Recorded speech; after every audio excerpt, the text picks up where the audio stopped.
So, good morning. I just woke up not too long ago and try not to wake up Courtney. I'm having a banana smoothie, and I actually have some mushroom elixir that I have. I'm not really sure about it, but I like mushrooms, and mushrooms are like the most interesting thing in the world, so I'm drinking some mushrooms. Frozen bananas. So there's like a lot of shit going on. I decided to go back on Raw. And the way I'm able to do that is because the other day I botched my run, and I'm like, okay, well, I'm gonna go this evening after work, and I had 6 hours of massage to do. After 6 hours of massage and it's dark outside and my brain and body ritually ready to sleep and ready to eat and just sleep. And so, but I dragged myself out, and I ended up only getting like a couple different warm-up runs in, and I couldn't even start the actual exercise, which was upsetting. And I'm like, in the meantime, I'm like warming up and like talking to all these people on the phone, being like, I don't really understand why I'm losing my motivation. I'm just like so pissed that I'm not here, and I'm here, and I'm just, trying to like, I was basically asking for help to get people to change my perspective. A lot of the time, in the past, it's nothing is wrong with asking for help, and I discovered that, and you know what? People are actually happy to help. People are happy to be there and to be a positive influence for you. People really like to do that. I know I like to do it.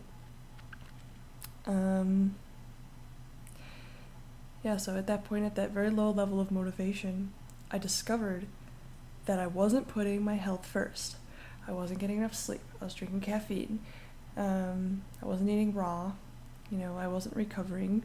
I was basically food hopping based on what I was addicted to, not what I, needed or wanted. So I discovered in that moment that the reason I was feeling shitty was because I wasn't putting myself first. I wasn't putting health first. I wasn't putting diet first. I just wasn't laying down ground enough to build upwards from. So it felt like I was just forcing myself to do a lot of things. And so that was the night before last, and the next day I had no problem going raw again. And let me just say that this has been the shortest period between before, sometimes I fail at raw fooding for whatever noob reason that there is, but it's really good to document these failures, which is what I'm doing right now.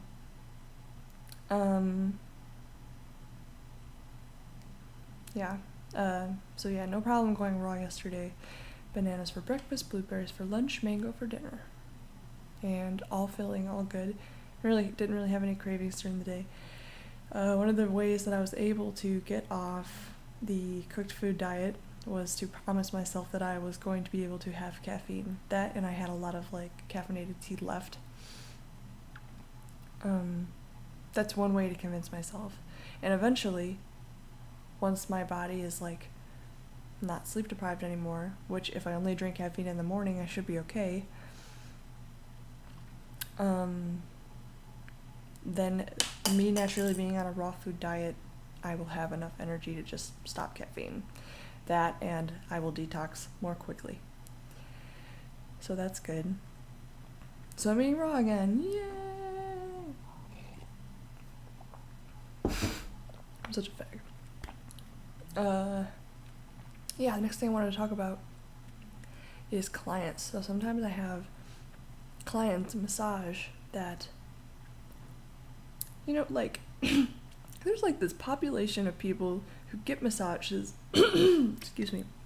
I'm not sure why they get massages. It's like they come as if it were a thrill ride. They don't really know anything about the benefits, and they don't You know, they just do it because it feels good, and I've come to accept that there's nothing wrong with that, because I've had massages, and like sometimes the pleasure aspect and the emotional kind of recovery did more for me than the muscle recovery did. So I actually came to terms with that, which is like something I thought I'd never do. It's like I came to accept other people's opinions on what I do, which is hard. It's like sometimes with massage, people come in with this idea and you have another idea, and you have to, because they're paying you, you have to figure out what the fuck they have in mind for this massage. And working at Massage Envy, and in this particular area of Chicagoland, it's kind of like I can estimate or guess what it's going to be based on the personality, based on like their receptivity when I put my hands on them, their energy. Like I can tell what they want. So there is this certain type of people who come in for a massage that give you very specific instructions about what they want, and sometimes so I've had 3 of them so far, and they, you know, you get into the room and you can just feel that they're not relaxed. You know, they're not even there to relax. They're there to get something done. You know, and the thing is that they won't even allow to get done what they came here to get done. So I have to instead give them something to, like a placebo. I have to give them some sort of placebo massage to get them to think that they have received something good. Because me doing tissue therapy on people who don't like pain, who don't like being touched, who don't like people encroaching on their space, people like this don't trust other people, because we are not doctors, you know.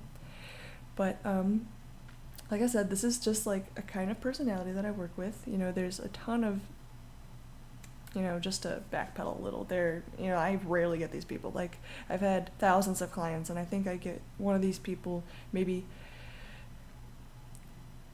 1 or 2 out of every 100. But there is like an essence of that personality, but this one in particular is just like a very condensed version. So a lot of fear.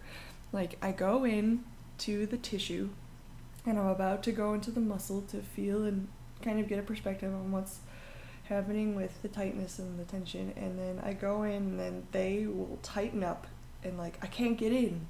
It's like I'm just like, okay, so I try to get in there, and then you started flexing.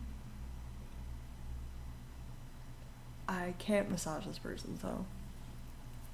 And usually when there's that much fear in the room, I start having bad thoughts myself. You know, I start hearing their inner voice, their body's inner voice, because I don't know if it's their mind, but it's their body. Like, I can hear their body speaking. And there was a lot of fear, and then the fear part of my brain starts activating. And so a lot of things that happen during these kind of massages is I get really drained, because I'm trying to please these people, but nothing is good enough for them because they're operating from fear. And so I end up like giving this pleasure massage. That's not the point, though. What I'm saying is that usually in these situations I leave feeling drained.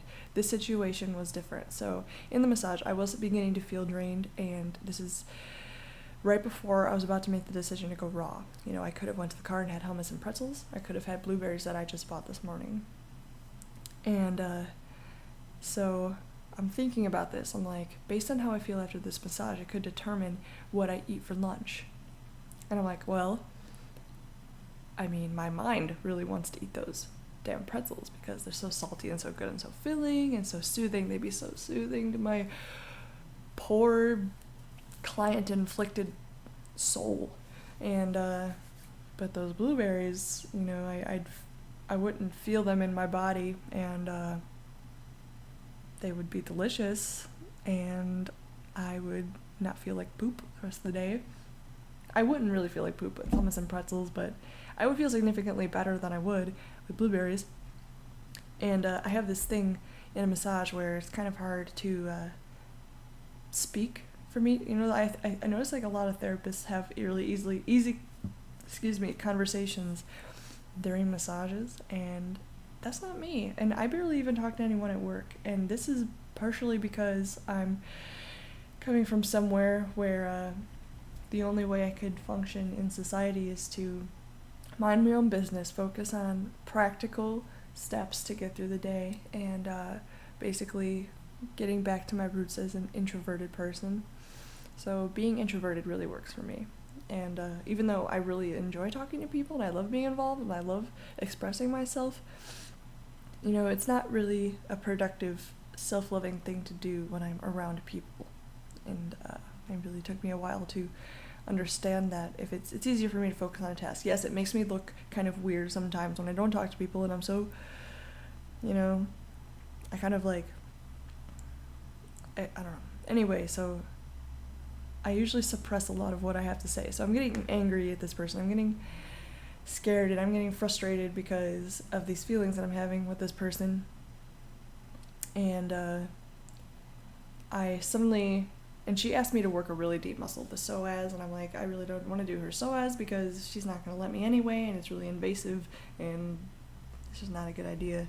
So I flipped her over and I was doing her things, and because she's tracking my every move and she's making sure I do exactly what she asked, I flipped her over,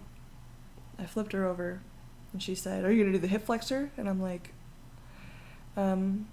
no, that'll come at the end. So I flip her over, and it just like burst out of me. Like, I can't say anything. I can't like prevent it from happening. And I'm like, it may be a good idea to bypass the psoas today. You have a very, what did I say? You have a low tolerance for deep pressure, and the muscle that you've asked me to work is a very deep muscle. It's actually the first muscle to form in your body as a fetus. And she says, that's weird. I don't think I have a low tolerance for deep pressure. And, you know, like, it's so obvious to me. I'm just like amused that she would even defend herself. And I'm like, you do. So that being said, I just said, you do, and I stopped the conversation. After that, I'm just like, weight off my shoulders. And it got me thinking that all this suppression and all this not talking isn't natural. You know, and it's partially because, you know, I'm around people that, you know, I don't really want to talk to. I don't have anything to relate to. And that may be an excuse, but it sure as hell is easier when you have things to talk about with other people. You know, I have really good conversations with athletes, with people that, you know, have made significant changes in their life, people that, you know, talk for a living, so they're just really good at it. Like, I'm not as talkative as person that I used to be. So after releasing that energy into the air and making it giving her the responsibility of her own muscles, I felt great, and I had blueberries for lunch, and I'm just like, wow, this release of energy is so vital to a person's well-being. It makes me feel crappy to suppress all of this junk, you know, all of these things, all taking on the responsibility of someone else's body, holding in all of their stress, because I'm not communicating what it is that I am observing about them. And massage therapy isn't just about the physical, you know, muscle, like, oh, your trapezius seems to be tight in your cervical region. Like, it's not just about that. It's like, well, you seem kind of jacked up today. You seem kind of stressed. Have you been driving? And some people be like, yeah, I just drove 12 hours all straight without any help from my husband, or like, and basically they bring that energy into the room, and that's when it's easy for me to have a conversation. When people are just coming in for pleasure, I have no idea what to say to them. But yeah, suppressing that energy is toxic, and letting that out of my chest was a relief. And I actually, after the massage, I went up to the front desk and I'm like, you know, this person really isn't a good fit for me. I think that a therapist that is a little bit more communicative, and patient, and maybe someone who's more soft tissue would be better for this person, because I am not a good fit. And after all that, and by the way, this whole process of me saying that, after I said that, there seemed to be like some sort of flow. Everything became easier. I was like more confident in talking, and I just like knew what I had to say, and I said it, and at the time I wasn't even thinking of it. But later I'm like, wow, this process has been very easy, because it needed to happen, and it just burst forth out of me. And I really wish that like it were that easy all the time. I mean, no, I don't, because that pressure was just like unbearable, but it was great. And I gotta admit, you know, like working at Massage Envy, my social skills have really come back. Not back to where they used to be, but they've really developed into something completely different. I'm still the buffoon that I was before, but I guess I'm trying to get a new perspective, you know, surround myself with people who don't humiliate me, and people who don't think I'm just stupid for existing, and, you know, and just surrounding myself with good people is the goal here. And yeah. And good people exist, which is the greatest thing on the planet to tell yourself, is good people do exist. Because sometimes when you're feeling alone, it's like no one is where I am right now. But other people do exist, and I am really not alone. So good people do exist. Not everyone's a jerk. Good people exist.